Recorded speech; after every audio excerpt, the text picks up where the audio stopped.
dans le prochain épisode de Demain nous appartient. Tandis que Vanessa kidnappe Victoire, Raphaël révèle la vérité à Camille. De leur côté, Victor et Sophie s'associent. Attention, les paragraphes qui suivent contiennent des spoilers sur l'épisode de Demain nous appartient demain soir sur TF1. Si vous ne voulez rien savoir, ne lisez pas ce qui suit. Jeudi 26 mai dans Demain nous appartient. Vanessa kidnappe Victoire. Après que Vanessa l'a poignardée, Georges a été transporté à l'hôpital et s'en sort avec une blessure superficielle à l'abdomen. Même si les choses auraient pu être bien pires pour lui, ce dernier reste malgré tout convaincu qu'elle n'a pas réellement voulu lui faire du mal. D'ailleurs, c'est elle qui a prévenu les secours. Comme Vanessa est toujours en fuite, Georges refuse de rester les bras croisés et décide de participer aux recherches malgré ses points de suture. Tandis que Victoire et Mona tentent de l'en empêcher, il déclare qu'il ne sera tranquille que lorsqu'elle sera arrêtée. Pendant ce temps, la police a retrouvé la voiture de Vanessa près du port mais la jeune femme est toujours introuvable.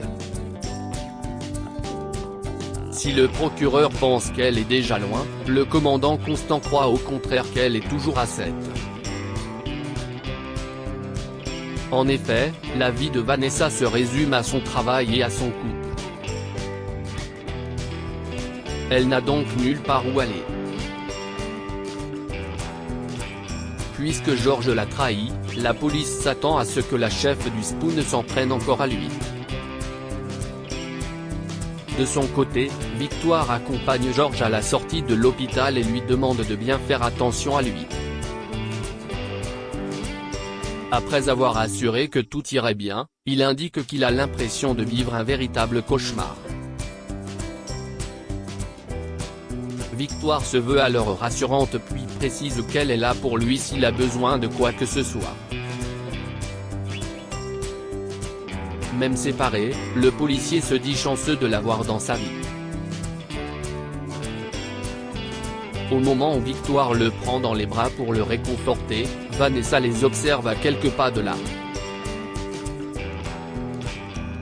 Peu après, Victoire rentre chez elle et fait part de ses inquiétudes à Samuel. Bien qu'il manque un peu de compassion, le médecin assure cependant que Georges ne craint rien puisqu'il est sous protection policière. Sur les conseils de son compagnon, Victoire choisit ensuite de se détendre en prenant un bain mais Vanessa débarque dans la salle de bain avec un couteau. Une fois qu'elle lui a caressé le visage avec la lame, elle lui ordonne de s'habiller. Victoire s'exécute puis tente de la convaincre de se rendre à la police. Seulement, Vanessa pense que sa rivale fait cela uniquement pour avoir Georges pour elle toute seule. Cherchant à lui faire entendre raison, Victoire affirme le contraire, d'autant qu'elle est très heureuse avec Samuel, puis profite que Vanessa ait le dos tourné pour appeler son compagnon. Lorsqu'il décroche, il entend la chef du Spoon menacer la femme qu'il aime. Sans attendre, le docteur Chardot prévient la police. En parallèle, Vanessa menace toujours Victoire avec son couteau et lui reproche de s'être arrangée pour manipuler Georges. Selon elle, elle aurait tout mis en œuvre pour qu'il pense encore à elle et qu'il refuse de l'épouser.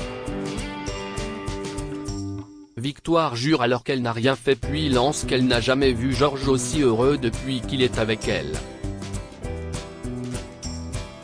L'espace d'un instant, Vanessa semble avoir la tête ailleurs et Victoire essaie donc s'échapper. Malheureusement, la meurtrière la rattrape puis l'assomme violemment avec un vase. Peu après, la police fait irruption chez Samuel mais Vanessa et Victoire ne sont plus là.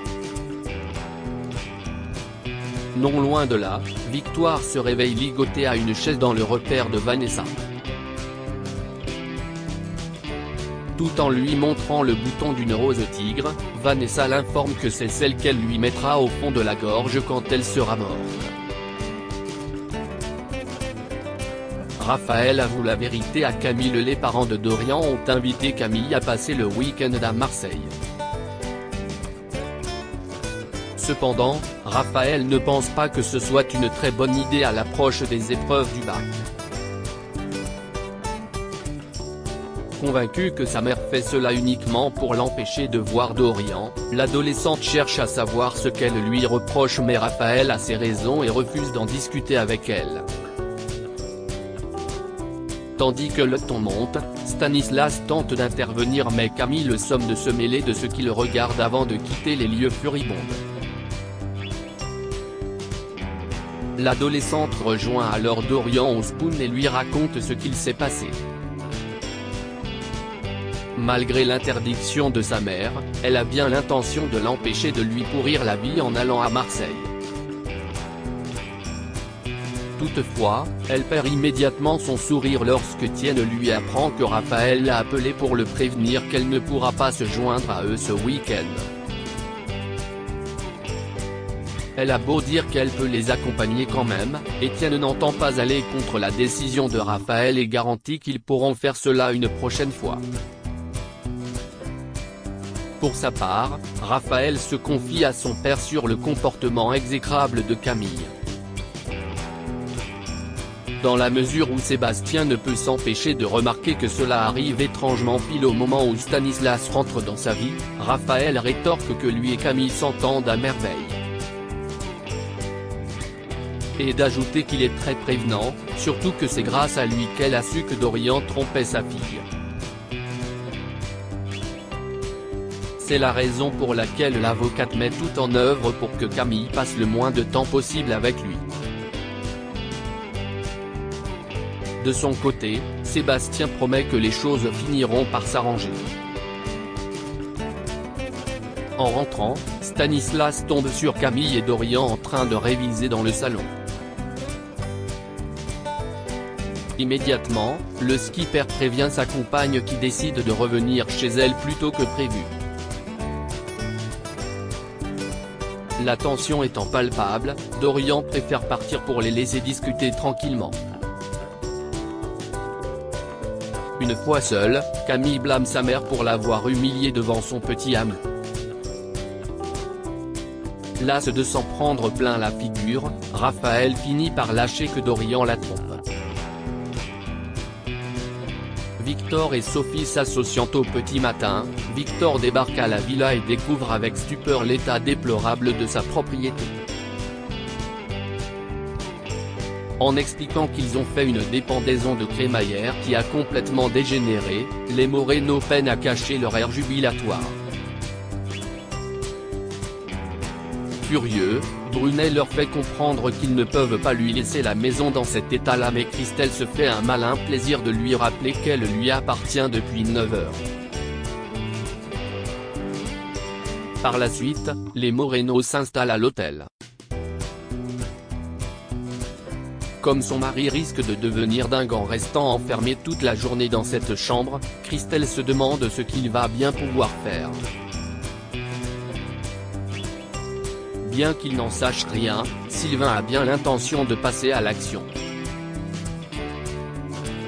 Par ailleurs, l'assistante sociale s'inquiète pour Charlie et craint qu'elle finisse par se sentir seule.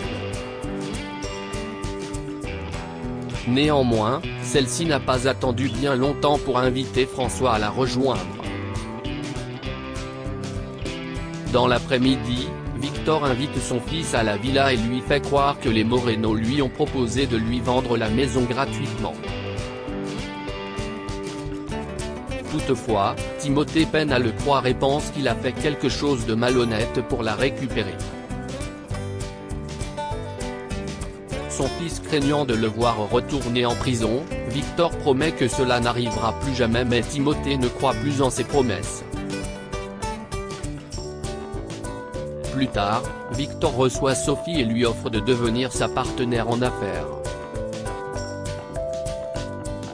En effet, l'ancien homme d'affaires a besoin de quelqu'un qui maîtrise la loi et qui n'aurait pas peur d'exploiter les failles du système pour lui éviter la prison à nouveau. Sophie et Victor trinquent alors.